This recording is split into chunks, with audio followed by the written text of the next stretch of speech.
algumas aulas anteriores, vimos a definição de função inversa. Se uma matriz A multiplicada por B é igual a B multiplicado por A, e esse produto é igual à matriz identidade, dizemos que B é a inversa de A. A definição, comumente, não é prática. Hoje, vamos desenvolver uma técnica, uma regra, um processo prático de obtenção da inversa. Me acompanhem nesta regra prática. Primeiro calculamos o determinante da matriz que foi dada. Depois, calculamos a matriz dos cofatores dessa matriz fornecida. Num terceiro momento, calculamos a transposta da matriz dos cofatores. E por fim, vamos aplicar a seguinte fórmula.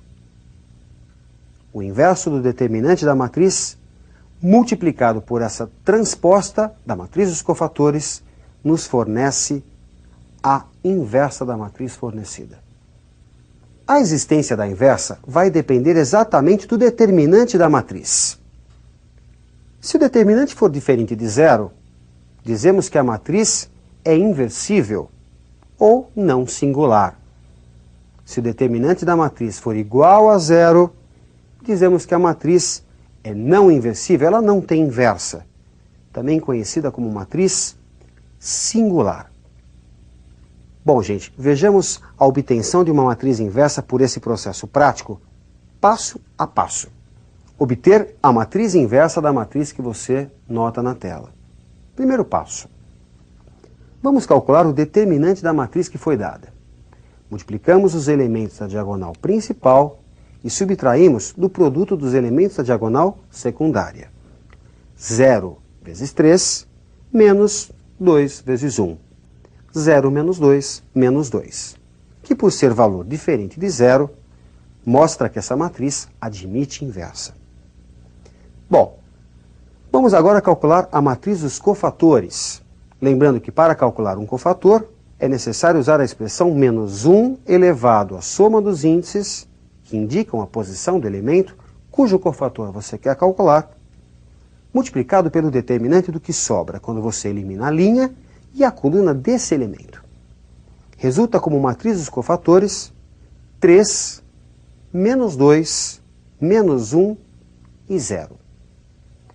No terceiro passo, vamos transpor a matriz dos cofatores. Lembrando que a transposta é obtida quando você faz linha por coluna. Troca-se linha por coluna. Portanto, a primeira linha, 3 menos 2, vai ser a primeira coluna. E a segunda linha, menos 1 e 0, passa a ser a segunda coluna. Para obtermos a matriz inversa, basta multiplicarmos essa última matriz, a transposta da matriz dos cofatores, pelo inverso do determinante da matriz. Nesse caso, menos meio multiplicado por 3 menos 1, menos 2 e 0, que resulta menos 3 meios, meio, 1 e 0. A matriz inversa goza de várias propriedades importantes. Me acompanhe na tela.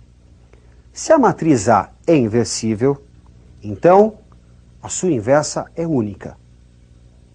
A inversa da inversa é a própria matriz A. Se A e B são matrizes inversíveis e de mesma ordem, então a inversa do produto é igual, muita atenção aqui, ao produto das inversas, só que primeiro a de B e depois a de A, nesta ordem. Se A é inversível, então a inversa da transposta é igual à transposta da inversa.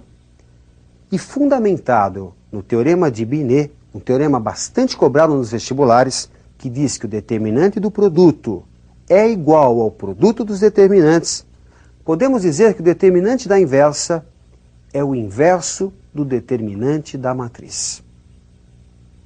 Será que é possível obtermos um elemento da inversa sem ter que obter a inversa? Me acompanhe numa expressão que nos fornece exatamente um elemento da inversa. O elemento que ocupa a posição IJ da matriz inversa é obtido pela relação do cofator do elemento que ocupa a posição JI da matriz que foi dada pelo determinante da matriz fornecida. É importante que você perceba a troca de índices. Vejamos uma questão de aplicação para que você fixe bem essa fórmula. Me acompanhe num exercício. Sendo a matriz que você vê na tela, qual o elemento da terceira linha e primeira coluna de sua inversa? Bom, gente, ter que obter a inversa é um processo, mesmo utilizando a regra prática, trabalhoso. Por isso se desenvolveu uma expressão que nos permita o cálculo de um elemento. O elemento que ocupa a posição 3,1 da matriz A, a matriz inversa, aliás, pode ser obtido pela relação entre o cofator do elemento 1,3, observe a troca dos índices da matriz A, pelo determinante da matriz A. Essa relação é muito importante para que você não seja obrigado a ter que calcular toda a matriz inversa, processo muito trabalhoso. Vamos recordar a fórmula do cofator. Menos 1 é da fórmula, elevado a 1 mais 3, que é a soma dos índices que dão a localização desse elemento na tabela, multiplicado pelo determinante do que sobra, quando você elimina a linha 1 e a coluna 3. No caso, 0 menos 3, 13 menos 1. Pelo determinante da matriz A, que pode ser calculado tanto por Sarri como por Laplace. Resulta 11. Menos 1 elevado a 4 é 1. O determinante que você vê de ordem 2 resulta 9. 1 vezes 9, 9. 9 sobre 11 é o elemento que ocupa a posição 3,1, terceira linha e primeira coluna da matriz inversa. Um sistema linear normal é aquele que possui o número de equações igual ao número de incógnitas. Me acompanhe num processo de resolução conhecido por Teorema de Cramer e que nos permite obter as soluções de um sistema normal. Qualquer sistema normal admite uma e uma só solução, dada por x1 igual a d1 sobre d, x2 igual a d2 sobre d, até xn igual a dn sobre d, onde d é o determinante do sistema, aquele formado pelos coeficientes que acompanham as incógnitas.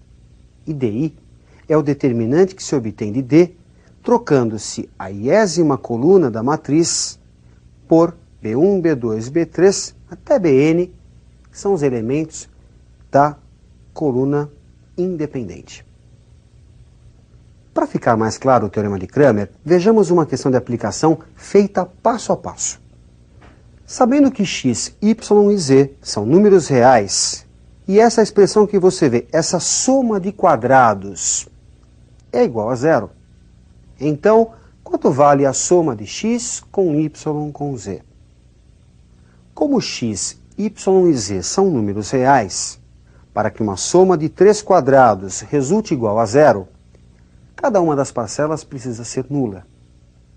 Assim, 2x mais y menos z deve ser igual a zero, x menos y também deve ser igual a zero, e z menos 3 precisa ser igual a zero. Resulta um sistema equivalente, 2x mais y menos z igual a zero, x menos y igual a zero e z igual a 3. Vamos ao determinante do sistema. É o determinante formado pelos coeficientes que acompanham x, y e z. Portanto, 2, 1, menos 1, 1 menos 1 e 0, 0, 0 e 1. Se você usar a regra de Sarri ou o teorema de Laplace, vai encontrar para esse determinante o valor menos 3. Ele que é chamado de determinante do sistema. Muita atenção agora, vamos ao cálculo do dx.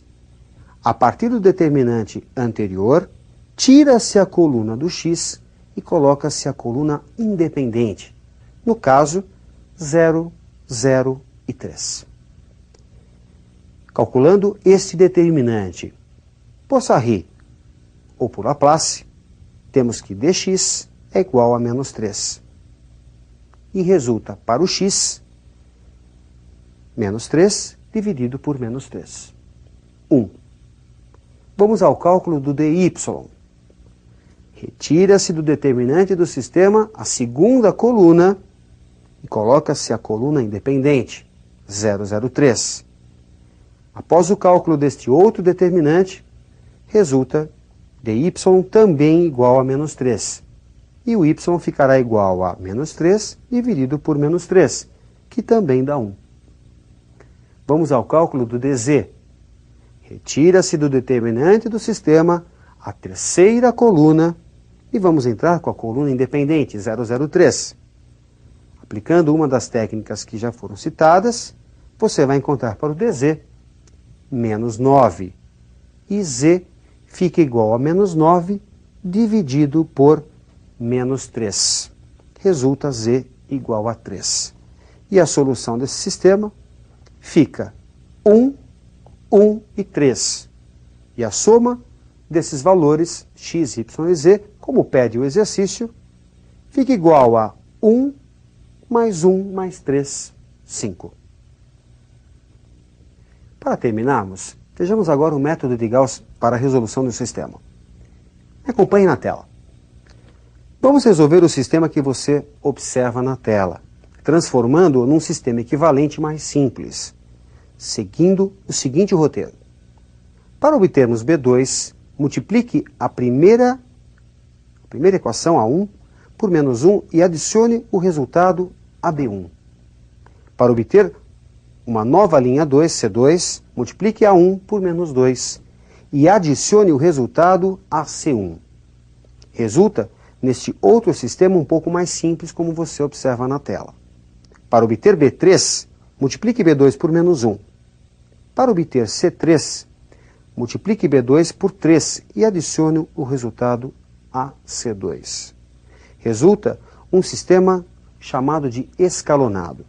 Sistema em que você possui na primeira linha 3 variáveis, na segunda 2 variáveis, na terceira apenas uma variável. Esse é o método de Gauss. Como você pode perceber, basta algumas multiplicações e somas para chegarmos no sistema escalonado. Resolvendo esse sistema, a partir da última equação, que é a equação C3, resulta z igual a menos 1, substituindo em B2, aliás, em B3, resulta y igual a 2, e substituindo esses dois valores na primeira, resulta x igual a 1, e o conjunto verdade, 1, 2 e menos 1. Bem, como você pode perceber, é possível também usar o teorema de Gauss. É interessante que você pegue mais exercícios e treine esta ferramenta chamada escalonamento. Ótimos estudos e até a nossa próxima aula.